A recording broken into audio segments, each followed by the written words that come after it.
Tunamshukuru Mungu mpaka hivi ninavyoongea maandalizi ni 99%. Ni mambo machache tu yanayowekwa sawa sasa, kama maombi ya watu na yale maombi 12 yanabebwa kwa ajili ya kupelekwa pale, kwa sababu leo ndio siku ya mwisho ya kupiga lile jiwe la mwisho. Kwa hiyo maombi 12 ambayo watu wanaomba ndio yanawekwa leo, yanapangwa. Wao walikuwa na karatasi moja na huku ilikuwa copy na baki huku.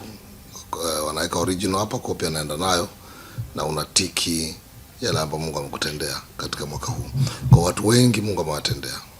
Kwa maandalizi kwa ujumla nadhani nikasema imefikia mwisho kabisa, na watu tayari wameshaanza kuingia. Yaani hivi ninavyoongea watu wameshaanza kumiminika viwanjani.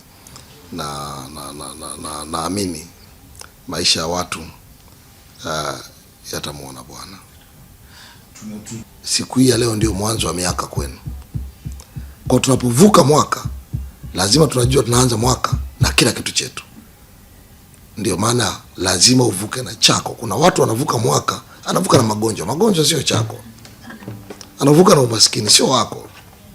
Unavuka na mateso, hapana, madeni sio yako. Kwa lazima uchukue neno la ushindi kwamba ninavuka na kila kitu changu. Mume wangu simwachi, watoto wangu siwaachi, mali zangu siziachi, nyumba yangu siiachi, ninavuka na changu. Kwa kila mtu jitahidi usivuke ukaacha vitu nyuma. Vuka na chako. Tukiwa tunaenda kuvuka na chako, labda tunamaliza 2025 tunaingia 2026. Labda kuna vitu gani au matukio gani mwaka 2025 kweli huwezi kuyasahau au yalikugusa kwa namna tofauti? Mambo ni mengi. Mambo ya kwanza ni ule utumishi niliopewa na Mungu. Mwaka 2025 nimeona mambo mengi makubwa, miujiza na matendo makuu. Zaidi sana nimeona Mungu akiokoa watu. Na jambo lingine kubwa katika huduma ni mwaka 2025 nimeona Mungu akinipa neema ya kwenda mataifa mengi, mataifa mengine ya nje. Kama nimekuwa Brazil, tumefanya kongamano pale, mkutano wa nje, na Bwana amefungua maisha yetu na kuponya. Nimekuwa Zimbabwe, nimekuwa Kenya, nimekuwa Msumbiji. Msumbiji, yes. Msumbiji tumekuwa na mkutano mkubwa wa baraka na maisha ya watu wengi yamefunguliwa. Furaha yangu mimi ni kuona watu wanafunguliwa, watu wanaokolewa, wanaponywa.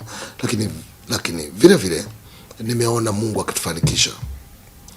Na katika huduma tukio moja kubwa ambalo limefanyika ni uzinduzi wa hema letu kubwa la baraka. Tumekuwa na uzinduzi mkubwa ambao ulikuwa wa baraka katika nchi yetu ya Tanzania, na watu wengi walibarikiwa. Kwa hiyo ni jambo la baraka, tumemwona Mungu. Jambo lingine ni katika mipango yetu Mungu ameifanikisha. Lakini vile vile mambo ambayo yamenisikitisha katika mwaka huu pamoja na shida iliyotokea kwenye taifa letu. Watu kuuawa katika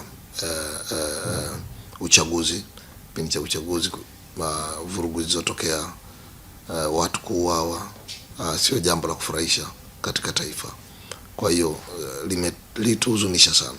Mimi binafsi nilihuzunika sana. Nimetoa pole kwa watu wengi sana na kuwatia moyo na kuambia bado tumaini lipo, na kuambia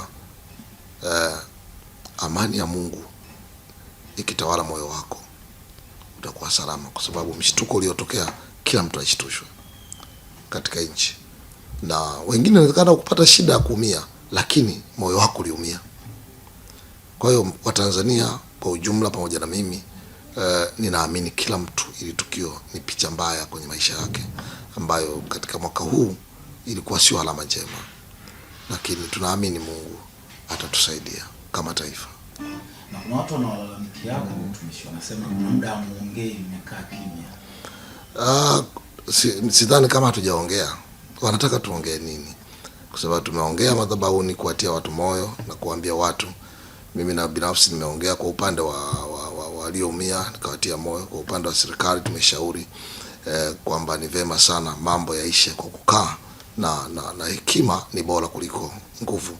Kwa mambo yaishe kwa kukaa na kujadiliana na upande wa pili pia nao tumeshauri kwamba lazima serikali ikubali kukaa, lakini hawa pia upande wa pili ambao labda wana haki zao wanadai kama taifa na viongozi kama serikali, kila mtu, kila pande. Upande wa serikali unaweza kuwa na makosa, hakuna mtu ambaye hana makosa duniani, kwa sababu binadamu tuko duniani, sio malaika.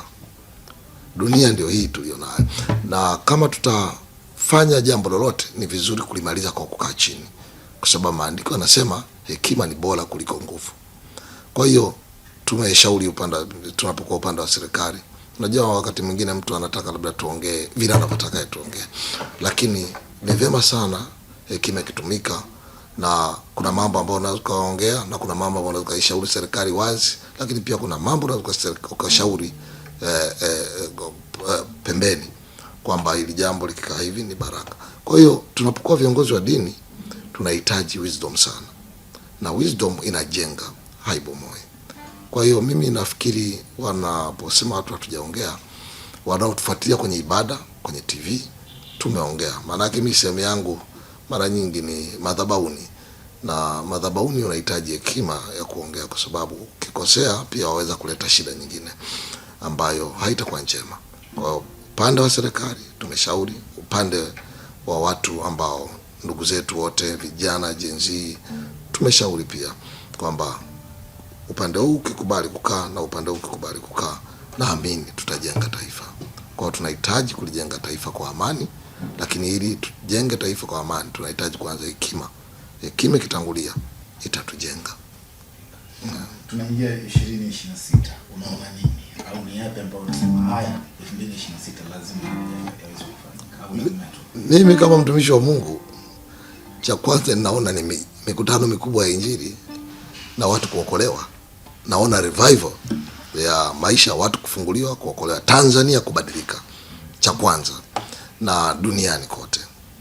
Na neema hii ya Mungu kutoka Tanzania, sisi watumishi wa Mungu, sio mimi tu na wengine, kuvuka mipaka ya taifa letu. Lakini vile vile kama taifa tunaamini Mungu anaenda kutupeleka mahali pema. Manake jambo lililotokea mwaka huu limekuwa fundisho, sio tu kwa viongozi wa dini. Serikali yenyewe imejifunza kitu haijawahi kutokea Tanzania. Kwa serikali imepata somo, vijana wamepata somo, kila mtu polisi wamepata somo, jeshi limepata somo, kila mtu kwa taifa hili la Tanzania. Kwa tunaamini mwaka 2026 kutakuwa na mabadiliko makubwa maeneo mengi sana, na tumeshaanza kuona mambo mengi yanaanza kubadilika. Kwa tunaamini 2026 kutakuwa na mabadiliko, na taifa litakuwa na taifa la baraka, taifa la amani na kustawi. Lakini vile vile tuamini mkono wa Mungu. Tunapovuka na chetu, tutaona mkono wa Bwana 2026 na tutaona baraka za Mungu kuvuka mwaka. Na vile